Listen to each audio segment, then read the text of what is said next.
Hello, YouTube. Yay! We're live. Oh my gosh, second time. Hopefully it's a charm. Welcome everybody. Good Monday morning. I'm going to bring Instagram on now. So welcome to all of you joining us live. It has been a week. I took a week off for Gabriel's fall break, and I'm back with a ton of news regarding COVID, the surge, details here in the US and then globally. And also I'm going to share with you a hormone that needs to be balanced, particularly given that we are coming up on a time change. This is going to be critical for any of you who have challenges with adjusting to time frames or time changes. And also this specific hormone is produced by a particular gland in our brain that now multiple research is showing that it can minimize the cytokine storm effect of COVID. And it's part of some of the current treatment plans and protocols within the medical community. So we'll dig into that specific study today. So if you're interested in that, give me a thumbs up. I've missed all of you. I'm so excited to be back here live. And I didn't even turn on all my lights. So anyway, today I'm going to dig into a whole bunch of news. And then make sure that if you want other people to know about the particular hormone we're going to talk about in the latter half of this show, please hit the share button. I really appreciate that. Good morning, Pat. Hope you and Ron are well. So quick little update for all of you. We had a bird come into our lives last week that had an injury. So we rehabbed it enough so that we could get it to a rehabber. So we're hoping we might be able to re-release this little bird. It's a migrating fledgling. So if you're into birding, definitely check out my Instagram. I think I posted a few videos on that experience last week. And then also yesterday, we released our butterflies. So the caterpillars literally did the full chrysalis. And then through the help of one of our viewers, Jan, who's so amazing, walked me through all the steps to do. And we had two beautiful monarch butterflies that we released yesterday. So it was very eventful for us last week. I hope all of you are being safe and staying well. And let's just dig right on into the news. So a lot's happened in a week. We have a week perspective that I'm going to share with you today. So the world right now hit 40 million cases of COVID. The US is at 8.2 million cases. Just looking at the world globally, right now, Europe is in their second wave. They're having a massive surge. Collectively, over the last week, they've had more cases than India, Brazil, and the US combined, which means they are definitely on that incline. I will tell you that India is quickly going to be rivaling the US in our numbers.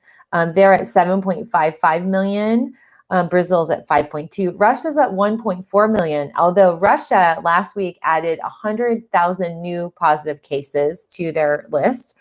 In South America, Argentina and Colombia have surpassed some of the other countries like Mexico and Peru that were high. Argentina and Colombia are very quickly approaching 1 million positive cases. So Argentina's at 989,000 cases. Colombia's at 959,000 cases. But I will say that the numbers that Spain and France have posted, that put them above Peru. So literally there's been a whole bunch of movement in the world. I will say that the European second wave is causing a lot of new restrictions, or they're coming down the pike. Wales, for instance, in the UK, they will employ a lockdown on Friday. It will be a 2-week lockdown. That's to circumvent those cases there. There are also some like Austria, for instance, is employing a lockdown of gatherings of 6 or more. So there's definitely preemptive measures being taken all across Europe. Some other news, New Zealand, they had a big election and then they had a positive case of COVID. So they've had the first positive case after this election. New Zealand's been kind of up and down. They've had it under control and then they got a little out of control. But I mean, their numbers of out of control is like 30. So very different than our out of control here in the US and other countries. Victoria in Australia, they're starting to ease the lockdowns. I've been seeing some of my Australian friends, their kids are going back to school. So there's definitely some movement there.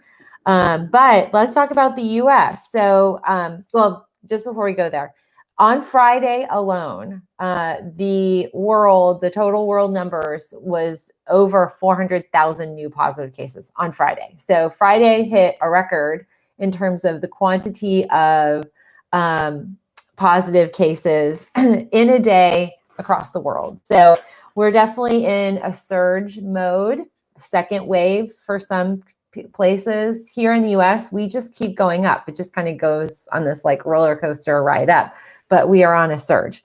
So let's talk about the US right now. Our average in the last week we've been averaging 55,000 plus positive cases a day. Yesterday, we had 47,000 positive new cases. That average, 55,000 plus a day, it's increased since September by 60%. So we are in a situation where the US, the numbers are rising. And Friday, there were multiple states that had the highest cases ever. And then some states matched where they had been in July when they were in their surge. I do want to make a note that there are two states, if you live in these states, comment down below, two states that have seen a reduction by 10% of their cases, Missouri and Vermont. So let me know, anybody who lives in Missouri and Vermont, thus far, the last week, you've fared a lot better than the rest of us. So let me tell you, on Friday, the states that had the highest single day counts ever to date: Colorado, Ohio, Minnesota, New Mexico, North Carolina, North Dakota, Wisconsin, West Virginia, and Wyoming. So those states had their biggest day on Friday.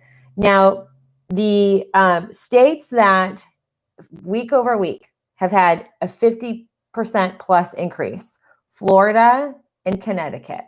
So just FYI, you guys know I have a lot of friends and family. My business I started in Florida. I still am connected with a lot of my friends who own businesses. And so definitely it is a challenge when we're looking at also things and events that are drawing big crowds. Definitely avoid crowds. We are not anywhere near the end of this, even though that seems to be this mentality that some folks have. I do want to state that there are a whole bunch of other states that have had anywhere from a 10 to a 50% increase. And those states are Alabama, Arizona, Colorado, Georgia, that's us. We've had an increase in the last week. Idaho, Illinois, Indiana, Iowa, Kansas, Massachusetts, Michigan, Minnesota, Mississippi, Nebraska. We have Nevada, New Jersey, New Mexico, North Dakota, Ohio, Rhode Island, South Carolina and South Dakota, Texas, Washington, West Virginia, Wisconsin, and Wyoming. Nebraska, the governor has asked to have 10% of the general beds, staffed beds, and even 10% of the ICU dedicated to COVID cases that are on the rise. We've seen some states now, they've fully opened their secondary hospitals, field hospitals. Kentucky, the governor is stepping up mask enforcements because of what we know already about masking. There are a whole bunch of potential super spreading events happening, and they're happening with rapid speed. And many of them are politically oriented gatherings of thousands of folks. Not a good idea. Minnesota, we already have over a dozen cases linked to a political rally that occurred there. And in North Dakota, there was a state house legislative candidate who was running for office. He died of COVID. He's in his 50s. His name is still on the ballot. And so that is, there's also an effect too for the folks that are out doing door knockings and things like that. So definitely, we're seeing super spreading events in rallies and things like that. The other thing, New York is now taking they call it a micro cluster strategy. So that's a new term, micro cluster strategy. They're now targeting some of those areas in the spring. I had mentioned this before, but they're really honing in on minimizing that spread. And there's even discussion, last week it came out that the CDC wanted to require on all mass transit, airlines, all these different ways of transporting on bus, whatnot, that folks would have to be required to wear a mask, and that was shut down by the administration. So I don't know what New York is going to do, but we know they have one of the biggest mass transit population and folks that ride the subway. Same with some of the other bigger cities that have mass transit. So there may be some localized requirements there. I do want to notate also that in January, Medicare has made a statement that they are going to cut or reduce payments to labs that delay the return of tests. So if you have a COVID test and you're under Medicare, and it takes them 2 or more days to get you your results, they're going to knock $25 off the price. And it's $100 what Medicare is paying. And they said, basically, we're going to penalize you if you don't return them in a speedy way. And we will reward you with a full price, if a full payment, if you can return the tests in two days or less. That's for Medicare patients. That will take effect in January. And so the idea of speeding up the turnaround with the idea that January we might be in kind of another peak point. So I want to talk a little bit about some of the vaccines. We've got some updates with the vaccines. We have 2 vaccines that are tabled right now here in the US, AstraZeneca, and then last week, Johnson & Johnson. They're trying to find out some of the details with side effects. These cases these trials have less than 30 to 40,000 people in them. So when 1 or 2 start to have side effects, that's enough to shut down the trial or press pause. They pressed pause on it. It has not resumed, nor has the AstraZeneca, the Oxford study trial. That was the one that I felt had the greatest promise with what it was doing in terms of also adding the antibody production. Now, remdesivir, a study came out last week that is a therapeutic, and that was very much it was it gained in its popularity as states were surging, but there was initial study showing that it reduced and shortened the time frame of the infection in severe cases. That actually now we have more information, more data behind it, and that actually does not cut the length of the severe infection. So this is where science and time and data allows us to gain more and more information. So we now know remdesivir doesn't shorten the time frame as we previously expected. I think what we're going to see is remdesivir was going to need to be used early on. Like, it is an antiviral, so you want to hit it at the beginning. And the challenge here is, if you're pre-symptomatic or asymptomatic, that would be the best time to hit it with that type of treatment. But we just don't have the testing that matches up with knowing the front end. So that's one thing that I wanted to highlight. The other thing is that the FDA continues to highlight that any of these trials, any of the vaccine trials, they have to go through a minimum of 2 months of having the trial out within that community. So they can't, the speed, they're not going to see that. There's an advisory board. So there are companies right now that are making statements like, we might have some availability by the middle, 3rd week of November. Like Pfizer said, we should have vaccine available by the 3rd week of November. That's based on October 23rd is the 2 month time frame from the beginning of that third phase to the end. that's been thinking that it'd take a month for the FDA to go through its approval process.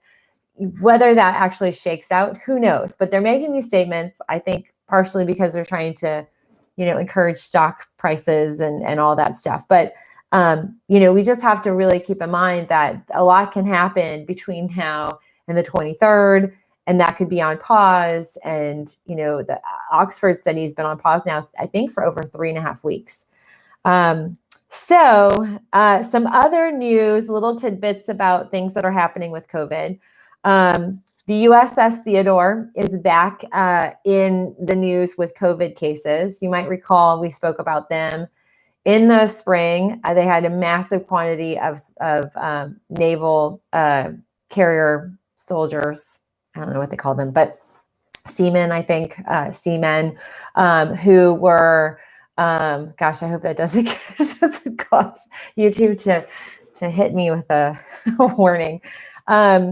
They have 2 positive cases right now. I don't know the full scope of that. We had been told that they wouldn't be reporting, I think, after June. And so now it's popped up on the radar. So I don't know. There's going to be more details that comes out, but that's new news. The other thing, there is a massive outbreak in Maine. This might potentially rival that massive outbreak from the wedding I talked about. I think it was in June. There is an outbreak linked to a church service in a small city. Right now, over 17 positive cases have come from this. And this is 2 weeks ago. And that is enough to kind of have it really expand out. So you guys know, I graduated my undergrad. I went to Florida State University. Our rival school is the University of Florida. And so the Gators versus Seminoles is always a rivalry. And I have family that many of them have gone to UF, where I grew up, Central Florida. Most everybody goes to UF. So UF coach made a big to-do about this LSU game this past weekend. And saying we should pack the swamp, which is that's what they call the stadium, and UF the Gators and swamp. So he goes on and on. Well, ends up 22 of his players test positive, and he comes down with COVID over the weekend. The LSU UF game was canceled. Football is definitely having challenges there. College and professional, as we're seeing all sorts of interesting scheduling changes. Outbreaks also, I want to highlight, there was an outbreak in Canada that's come out with more detail and contact tracing, but there's 75 positive cases that came from a cycling studio, so indoor spin gym type of setting where I used to work out. That is definitely on the riskier category, and they've since shown 75 new cases from there. Let's see. We also have CVS is hiring 15,000 pharmacy techs to be a part of the vaccine process when that does occur. CVS will be administering vaccines like the flu vaccines, but they also are ramping up COVID testing as well. So there's definitely a lot of a lot of companies are starting to make some inroads in terms of planning for the next wave. And also virtual concerts are a part of the process, where now you can buy a ticket and watch your favorite musician online. So look out for those. Those are starting to be more prominent. 2 kind of happy things, couple related. A Canadian couple decided to get married at the border, the Canadian-US border. And there's a little river that literally is the border. And so they had the U.S. family on the river somewhere. They had pictures somewhere on boats. They were in a corner of this little dock, and lots of social distancing outdoors. And it was a way for them to have family who across border could attend. And then also, this is my positive for you all before we go into our news about this amazing hormone that you want to make sure is balanced. A couple was reunited. An 80-year-old couple. They'd been married 60 years. The gentleman in February, March had to go in for complications. not due to COVID, but he ended up having his leg amputated and had to be in rehab. Well, with rehab facilities, the major lockdown, can't visit some of your friends and family members in these rehabs. So they were reunited this weekend after 215 days apart. Can you imagine? Married 60 years. That's the longest time we've ever been apart. And so he's doing well. And it was this beautiful reunion. So that's my news. I just want to write down my timestamp here. And then also, before we go into the news about the hormones, I just want to quickly read some of the comments here. I see we've got Anita and Michael and Donna and Tracy, and we've got Whitney. Hey, Whitney. I saw we missed the SpaceX launch. I saw as I was trying to log in on Instagram, I saw your video. So I'll have to, well, Gabriel and I have to watch that on a break. We're obsessed with all things space here. Let's see. So we have Clive. Hey, Clive. I know Instagram was buffering. Jada, good. You're wearing a mask. I know. I miss my gym too. I actually finally got on my bike yesterday and it was awesome. Brian, for my birthday, got me a Nordic track. Supposed to be better than the Peloton. And in fact, Peloton has now come out something to rival the Nordic track, but it was a nightmare. They missed a part. And so I couldn't use it. And then the customer service was god awful. And it took like 2.5 months for them to come and give us a replacement. And then we got it finally situated and it's sat there, I think for 2 or 3 weeks. So I finally got on. What was cool is it does, they have these like professional bikers and they're all over the world and they put GoPros on them. And so it's you and your guy and he's got another camera, I think that's like connected to his handlebars and you're out in like wherever. So I chose Crested Butte, Colorado. I did this like 6.6 mile trek through really low lands. And so we did a tour through the city. It was seriously amazing. And I've missed getting my legs exercised like that. So, but yeah, so I see everybody on. I'm so excited. Hey, Futuristic, and Tracy and Imelda and JP Soso. So I missed you guys last week. And Jenny from the block, I see her on. You're drinking your new stress tea. So yeah, so quick little announcement. Yesterday, if you missed, I posted an edited video. The plan was to give you edited videos Wednesday and Friday, but then the bird came into our life and I got a little derailed. So the story on the bird, it's a rose-breasted grosbeak. Beautiful, beautiful bird. She's got like a little orange underneath her wings. The males are gorgeous, but the females are equally beautiful. Kind of looks like a mockingbird in terms of her markings. But Gabriel and Brian were biking. They found her on the side of the road, literally like up against that little like curb. You know, there's like concrete, and she was up. Her little feet were up. She was on her back and brought her in, and I couldn't tell if it was a leg or foot injury, or one foot looked a little crinkled. And I thought, okay, it's neurologic. She has some neurological issues. She kind of flopped her side. And so I fed her, did all this stuff, and then found a rehabber. And the rehabber has her. She's on anti-inflammatories. It turns out she has some spinal injury, probably broke her tail, because her tail, she can move it left and right, but she couldn't move it up and down. So crossing my fingers, if she gets better with the rehabber, we will pick her up, and then they want us to release her at the spot where we found her, right down the road. So I will be heartbroken if things don't go well for this little bird. I totally, in like 2.5 days, got totally attached. I'll get upset if I think about it. So the bleeding heart that I am. But on the happy note, we released our butterfly. So that was exciting. Okay. So, that bird, I don't need another animal in my life. But at any rate, finding nature and helping nature, I feel like we have an onus to do that. So pay it forward, friends, is my philosophy. Okay, so let's dig into the topic at hand of today's video, which is a hormone that's produced by your pineal gland. So pineal gland is literally this little pea-shaped gland It's in your brain. And a lot of times that pineal gland is considered your third eye. So if you practice yoga or you do meditation, kind of honing in on energizing your third eye, kind of right in center, that is something that can actually benefit your pineal gland.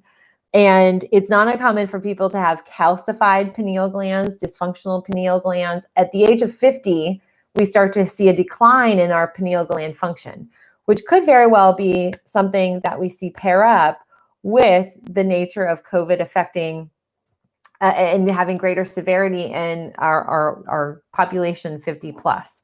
It still does affect children, affects teens and young adults, but we definitely see a greater instance of that.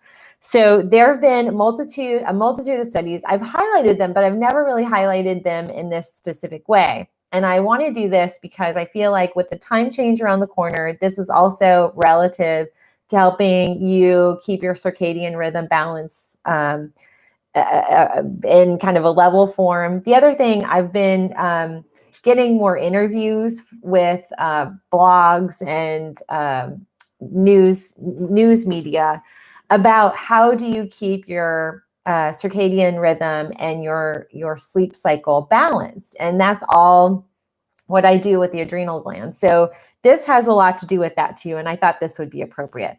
So the pineal gland, the hormone your pineal gland produces, is this amazing bioactive molecule that has a massive role in your body's natural sleep cycle, but it does a lot more than that. And that hormone is called melatonin. And melatonin has, in the COVID instance, the studies are showing that it targets the inflammasomes that then can lower the cytokine storm that ends up being this multi-system inflammatory disorder where the body's attacking itself. So melatonin essentially, and there are these studies, they range from the University of Texas, San Antonio, to Peking Union, to all over. And they started coming out with these studies. I think the first one I read was back in February, then March, and July we had another follow-up. But essentially, the melatonin that is produced by your pineal gland naturally has the capacity to lower the inflammatory response of your body.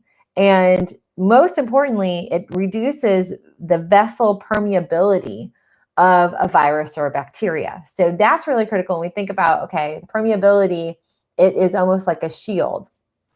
Oh, good. I see the next launch. Okay, I'm writing that down.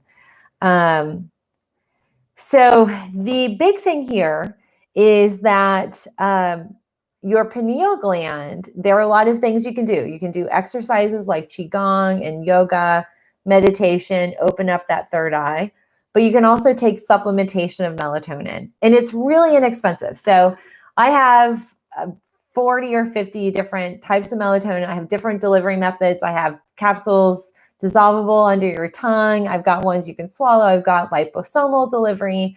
So I wanted to list those. I didn't list them individually, but I have a link so you can grab and peruse my full script store. It's 10% off.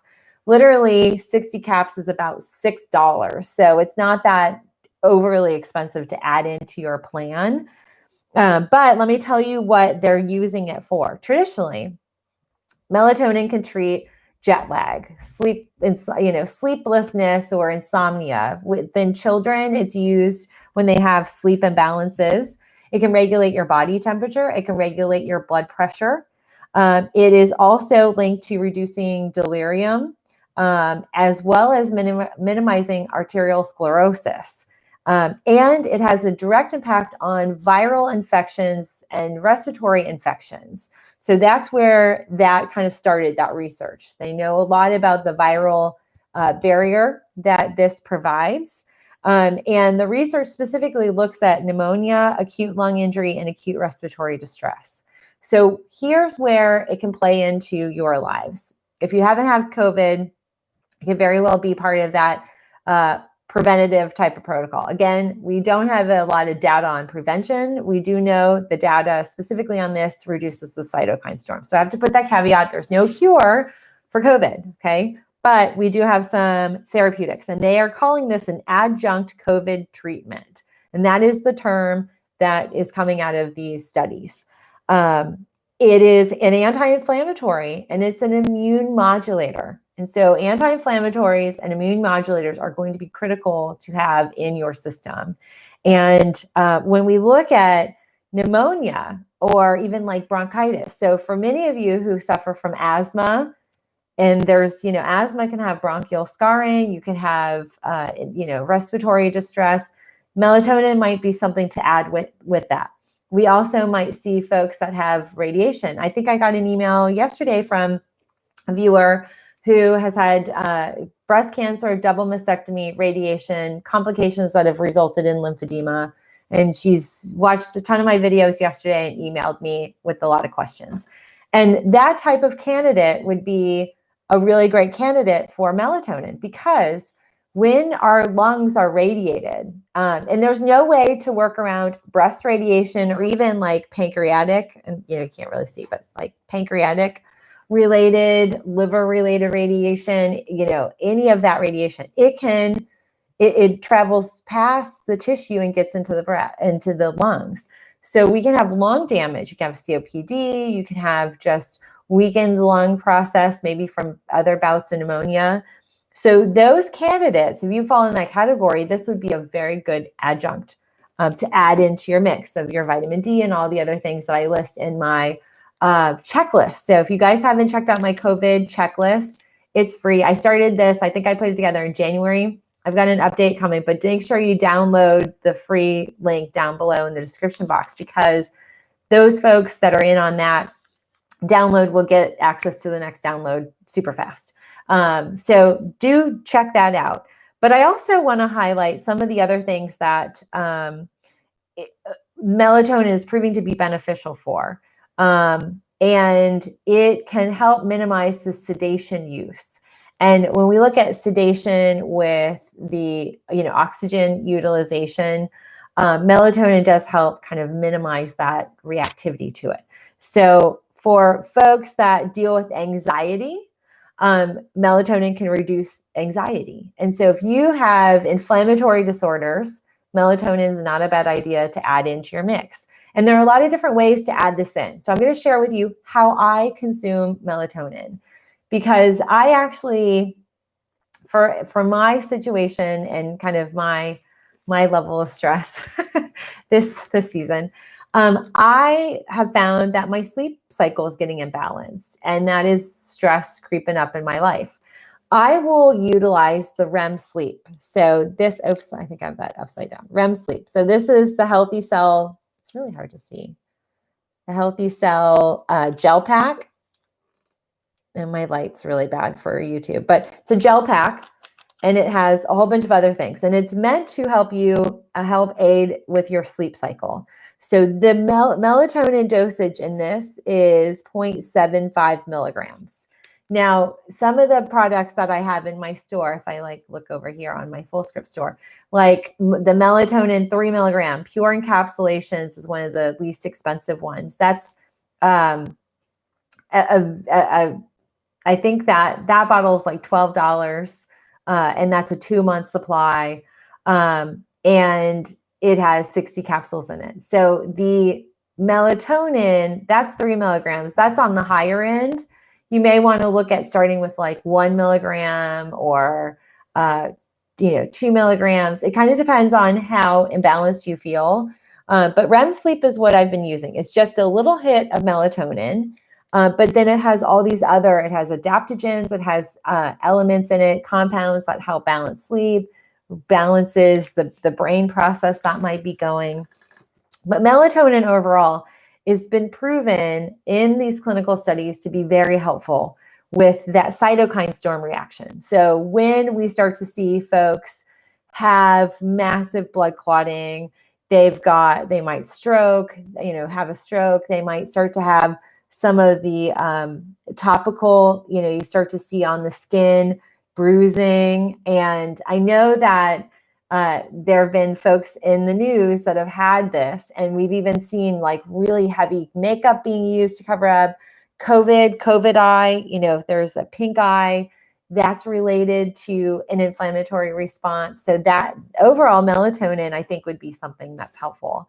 I do want to make a note. We do have a time change. We're falling back. That whacks everybody out when it comes to the fall season. And now I think we're 2 weeks away? Yeah, because the day after Halloween, so November 1st, we go into the time change. I'm pretty positive that that's the case. But melatonin is something you could start taking now and start kind of adjusting. Like one of the things when I used to travel internationally and move through some, really intense time changes, one of the things that I was taught was to kind of get your mind in that time already. So as you're approaching, if you have a hard time adjusting to the new time, just kind of mentally have your brain think about, okay, it's, now 9:40, it'd normally be 10:40 or whatever it is, or 8:41. Just mentally kind of having yourself in a different time frame. But that can help you adjust to some of the changes in the time. But our natural melatonin levels are higher at night. So where cortisol dips down, melatonin takes over, and that's what allows us to get into good sleep. When we are imbalanced, and I'm running a cortisol test on myself today, so I can check my adrenal glands. But when we have adrenal gland imbalances, we're dealing with stress, biological, biochemical, physiological, environmental, mental, emotional stressors, toxins, chemical, all different types of things imbalance our cortisol, which is our stress hormone. The stress hormone can actually offset the melatonin levels. And so it's really important that, like when I work with folks, I will first measure the stress hormones. Then if that's really out of balance, we might look at neurotransmitters, and melatonin is part of that whole process of hormone balancing that we want to look at. Because melatonin also can play a role for women's hormonal imbalances. And I promise I'm going to create an edited video for you about the role melatonin plays specifically on the hormone role. So, the balancing of male, female hormones. Men and women need it equally. And I really feel like men, particularly, we already know males of all races have higher instances of COVID infection. Men need to be definitely assessing their melatonin levels and also supplementing with it. So I definitely hope that is helpful. Let's see. Thanks, John. So I'm curious, how many of you actually take melatonin currently? It is not commonly known for some of these other things. Like most folks only think of it as like, oh, the jet lag supplement, or oh, the sleep supplement. And I honestly feel like it has so much more of a broader sense that it is one of the least acknowledged potent hormones in our body that can keep us healthy and well and can fight against viral invasions and bacterial infections. I mean, acute respiratory distress, pneumonia, acute lung injury, they see a reduction in the inflammation, a reduction in the severity and the extent of the cases of pneumonia, and also minimizes the vessel permeability of that virus or the bacterial infection taking root. So for all of you on, please do me a favor, hit that like button, and I hope you'll hit the share button. I really appreciate it. YouTube's been through a world of like chaos with the COVID world, and my video rankings not where it used to be, and I'm not quite sure why. And also for many of you with the ads, I know there's been some complaints with the ads. I have no control over what ads they place, but it's full on politics all over. So I can't control that. But the ads do support my channel, as do your likes and checking out the products that I recommend, like REM, Sleep. This you can get in a 10-pack or a 30-day pack. You can put this on reorder. I have this on reorder. And this is the box it comes in. This is my last one. So I have a new box coming soon, but this is fantastic. This is actually created by another functional medicine doctor who really hones in on balancing hormones. So I am so grateful for your time. Let's see. Jenny, you haven't taken it in so Jenny hasn't had melatonin. JP Soso uses melatonin astragalus. I love astragalus. Kelly's going to start. Excellent. John, let me move this over so I'm not looking away. Let's see. Tracy says she has asthma, Hashimoto's, hypothyroidism, psoriatic arthritis, tons of inflammation. Yes, the melatonin would be helpful. And what I would say for any of you, whenever you do have your regular checkups or go in for labs, ask to have them run your melatonin levels. It's easy to assess via serum blood level, and ask. That is something I think would be helpful as well for you. If you have really low levels, then that would be something you'd want to know. Oh gosh, Linda, I'm getting some criticism. I don't mean to be picky. I appreciate your information, but the number of times you use the word is grating my skin. I'm sorry. This is unedited. It's live and I'm unscripted. These are my notes. And so I apologize if that's offensive to you. You can log off if it's offensive. Jeez, people, have some grace and gratitude. I appreciate that. It's just kind of annoying. I'm going live and I talk like I normally talk, and I apologize. I'll try to make note of those challenges. But melatonin gives me a headache. Yeah, so there are no other alternatives to melatonin. But what I would do is you can wake up and invigorate your pineal gland. That edited video that Linda, I think you'd probably prefer my edited videos much more than my lives because of my ums. And honestly, I've taken a lot of courses on public speaking and I generally don't talk that way. So I'm kind of curious as to why the criticism. But at any rate, duly noted. There you go. What I would say for, let's see, who is it? Oh, okay, here we are. The replacement for Dwayne. I would look at adding in, there's actual exercises and activities to wake up the pineal gland. Just like when I do my thymus tapping, this is less of like an actual physical motivation, but there are things that you do. Meditation is really big. And so I will share that in the edited video. That would be one thing to balance. But obviously with melatonin, there's no replacement, but there are other ways to invigorate the pineal gland. If you do have a dysfunctional or calcified pineal gland, its output and production of melatonin will be decreased. And so the melatonin is just adding in the quantity of nutrient that you need, that you're missing. It doesn't necessarily do anything to invigorate the gland. There are glandulars. There you can look up in FullScript. There are pineal glandulars or glandular compounds that are meant to help invigorate the pineal gland. But I find that some of those activities are more helpful, where you can actually get the kind of invigoration via highlighting that third eye. So some of it's just a guided meditation. Others is literally just thinking about that third eye, and it sits right in here. Jello Zano 85. Sorry, I probably said that wrong. I have Hashimoto's and suffer lightheadedness and brain fog most days. Do you think that raises the risk of COVID effects? So Hashimoto's is an inflammatory. So any autoimmune dysfunction does have the ability or puts you in a point of greater risk.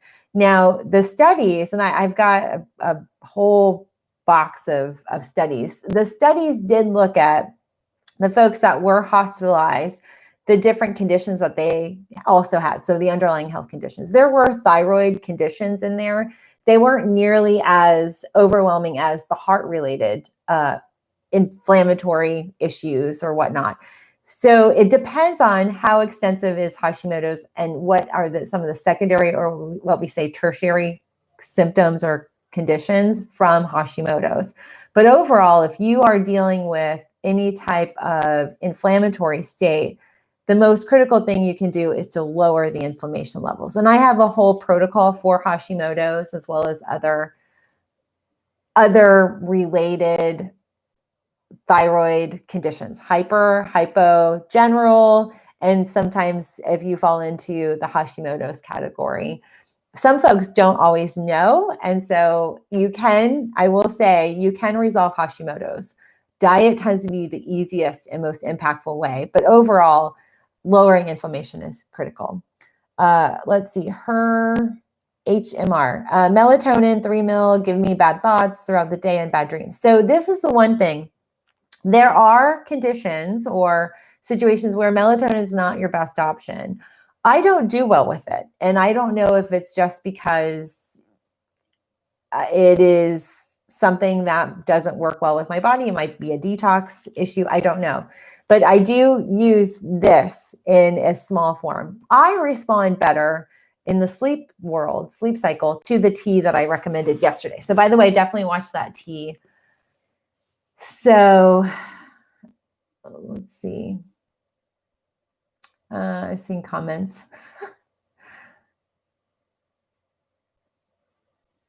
Same for us. Okay. So there, I said it. Ah. Luckily, YouTube doesn't dig me. I'll just have followers that do. Lori says she's having a hard time joining live. We definitely have some issue on Mondays for some reason, buffering and whatnot. Shelby, Dr. Melissa, any suggestions for my 22-year-old type 1 diabetic daughter diagnosed type 2, I'm thinking, diagnosed with stage 3 chronic kidney disease. So, with the diabetes, I'd have to see all of her numbers to really kind of dig in. But the question, Shelby, is she needing dialysis? And if she isn't, I actually have several videos on kidney-related support. So I would definitely watch those first if you haven't done that. Kim, thank you for that. I appreciate that. Kelly, you've been taking 10 milligrams. Whoa, that's a lot. I don't have any issues, but I wonder if it can be too much. I think 10 is definitely on the higher scale.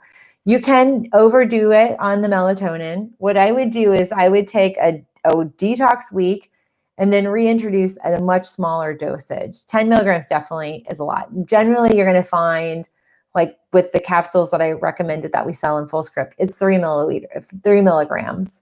That would be what I would say. Lorraine's taking 8 now, up from 3, which just hasn't been enough lately, waking up at 3. So you upped your dosage.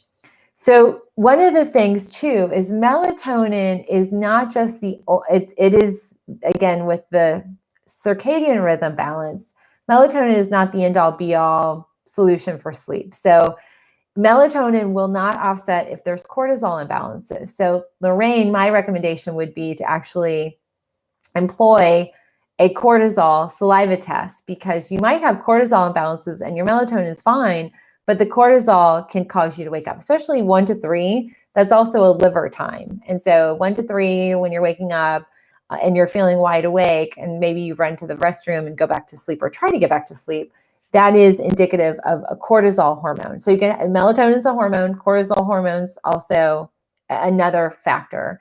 And that's where I'm always very cautious, and probably why I haven't had a melatonin related video. So I'm very cautious about recommending it, because it's something that I feel like it's overused. And I also know that we don't test melatonin appropriately.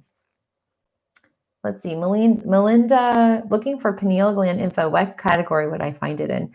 As far as in my videos, I haven't done anything on the pineal gland. I am planning on shooting a video. Hasn't been done, but that will be coming up soon. Lori takes valerian, me too, and blue vetiver tinctures. I love valerian. I love passion flower. Those really work well for me. And kava kava is another one. Pat says, yep, waking up at 3. It's a liver thing. Our doctor told us that too. Yes. So Lorraine says, how would I correct a liver or cortisol thing? I just started taking Relora. Okay, so the Reloraplex. What I would do, just knowing what you told me, 3 a.m., I would take 2 or 3 Reloraplex right before bedtime. That allows your body, it actually blocks the enzyme that's producing. With the body, there's all these different synthesis and chemical reactions. A lot of times the things that are the connecting, like, 2 plus 3, the little plus is an enzyme. So, 2 plus 3 equals 5. If you get rid of the plus, you can't have a 5 by adding the 2 and the 3. So essentially it blocks an enzyme that stops that production of cortisol. And that would be something I would do at night. Magnesium, Jenny's right. That would be another thing to add in. Magnesium is definitely balancing. So, and that's where, like, where I mentioned, I take the REM sleep, that's how I get my melatonin. That doesn't mean that that's going to be the best for each and every one of you. That also doesn't mean that there aren't other things underlying that you might want to address, like your cortisol levels, liver detoxing, that might be at play when it comes to your sleep balance. But this being related to our news and COVID research, what we see is melatonin is very beneficial for individuals that we need to circumvent and prevent and stop this cytokine storm. The melatonin hormone actually is an adjunct treatment they're now using because of the research that's showing it has the ability to target these inflammasomes that will cause or would traditionally trigger a cytokine storm. So melatonin's blocking, essentially, from this research, what it's showing, melatonin blocks the body's cytokine storm production. Those are those really intense responses that, for whatever reason, this virus and the way it targets the body, it invigorates, and that becomes something that can be very helpful. So I wanted to put that out there. There's obviously, if you feel like you're dealing with a lot of cortisol imbalances, I actually have a playlist. I think it might be called Stress Relief, or it might be Stress Series, something like that. But I do have a stress related playlist, and I believe I've added some of these live shows. The live shows have been just so rich in a lot of stress related content because this is highly stress inducing for a lot of people, just thinking about it, even just the way life has changed and all the adjustments. So I appreciate that. Dwayne says, the news said the CDC said 70% of people that got COVID use masks and the virus lives for 20 days on surfaces. With that said, what should we change our precautions? Okay, so this is where, unfortunately, I hate to say it, when the CDC keeps going back and forth, I don't look to them anymore as, especially when it comes to these like warnings, I don't look to that as anything other than essentially allowing certain behaviors by the administration that are unhealthy. There's a lot of bullying that's been going on from the administration down to some of these different departments. And it's caused a really ridiculous back and forth game with the data. That guidance does not match what we already know from clinical research. So I toe the line with what we know scientifically, what has been proven. People do get COVID from not wearing masks. Getting it from used masks, that data is, and I looked for it, that is not substantiated. So what I would say, Dwayne, is I just kind of take everything that comes out of the CDC with a grain of salt. I do additional research. So we have to be really critical thinking in terms of and unfortunately it's so insane, but I always look at it as what's the motivator of them putting this out there? Is it to make somebody else feel good because of behaviors they're choosing to be unhealthy and putting other people at risk? Or are they really interested in keeping the public safe? And they've gone on their own. And hopefully they get reeled back in. I don't know. But they do, the CDC scientists, they still are releasing and researching data that now is getting published in journals versus on the website. So things that are getting changed last minute on the website, they actually now no longer have control over the website. So HHS, Health and Human Services, is now controlling the CDC website. So I don't necessarily know if I can say that the CDC produced that, if that makes sense. It's It's mind-blowing that I have to say that, but that's the reality. They used to be trusted resources. You're right, Jenny. Not anymore now that they've been politicized. And that we've seen health get politicized. We've seen illness, a virus that we have no control over, get politicized. Has no rhyme or reason in terms of who it targets or not.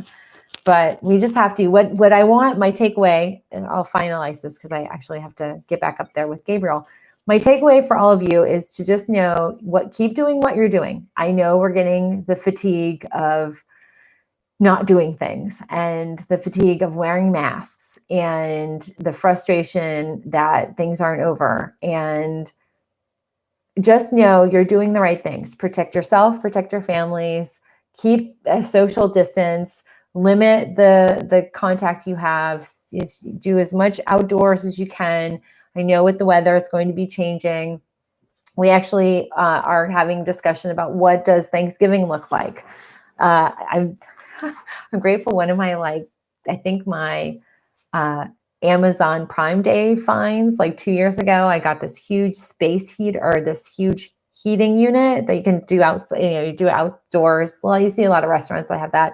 It's powered by gas. Well, I bought that for next to nothing. And guess what? We are thinking about using that for Thanksgiving and doing an outdoor Thanksgiving with Brian's parents. That's it. But that would be a situation where we now have to have these conversations of what does social distancing look like? Families are having conversations about Christmas. There are going to be no sort of big Christmas gatherings this Christmas. It sucks. It totally sucks. Halloween is going to look totally different in our house. We are not trick-or-treating.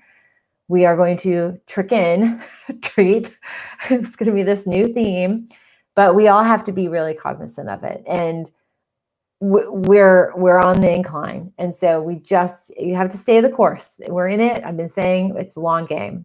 I don't play golf. Brian does. He always says, it's a long game. We are in it for the long game. And so that's the end result. Okay, so let's see. Dwayne said, had a coworker having a hard time with dealing with COVID. It is, oh gosh, and he committed suicide. It is very, very hard. And that is what I'm trying, my outreach is to really educate people on how can we better balance our brains, because COVID does, just this environment, pandemic, just the global nature of this, we're locked out of all countries. We can't travel. People who do travel are really taking precautions. And then we have folks running around saying it's fake and fake news and science is bogus. And it's just mind blowing. We just have to stay the course and do the right things. And I think for all of us, we have to keep a lookout on all of our family and friends and to be cognizant of some of those folks that are feeling like Dwayne's coworker disenfranchised because of it. And that becomes where we have to do our best. Cupcake Baker said 6 Halloween candy, PVC 6 feet pipe for candy bars. So yeah, the CDC actually, I posted, or I talked about that, I think 2 weeks ago. What we are going to do, because I'm sure our neighborhood's going to plan on doing something, we're going to have a table. I'm going to clean all the bags, clean all the candy, and then put them in these little individual bags and just have them out. I'll have my allergy bags and my non-allergy, but we're not going to be doing that. So I actually have to get on our costumes today. I got to order our costumes. Gabriel has 3 things he wants us to be. We usually do our family, a theme. So I don't know what that's going to be yet, but such is life. So thank you all. I appreciate all of you and apologize. Apparently my ums are annoying. Can't please everybody. So what I would say is just know I do read your comments. Sometimes they are highly offensive. I take note. I hope you've noticed, to whoever, I can't remember your name now, but whoever was so critical, I really tried not to say my ums. So thank you. I hope you are a debate teacher. But at any rate, what my goal is to impart powerful information that will help you and your family stay safe and well, however it comes out of my mouth. So at any rate, thank you all. I hope you stay safe. plan on watching yesterday's video. If you haven't, it's up there. It's a really great video. Top 10 teas, many of the teas like today I'm drinking. So I hope you enjoyed that video. And also you'll see some teas I've recommended a lot and some other new ones that you might find impactful as well for you and your family. And then also for, I can't remember who asked, but the individual who has a daughter that has diabetes, there's a tea on there that you actually might find helpful. So please give me a thumbs up on this video. We'll recap. I'll put up a thumbnail and do all my editing inside of it. But if you could go back on the video and do me a favor, give that video a thumbs up and comment. The live chat likes don't correspond to likes on the video. So if you could go in, I greatly appreciate that. I'm grateful. So thanks, everybody. Have a great day. I will see you on Wednesday. Be safe, be well. Thanks, Ron and Pat, for moderating. Bye.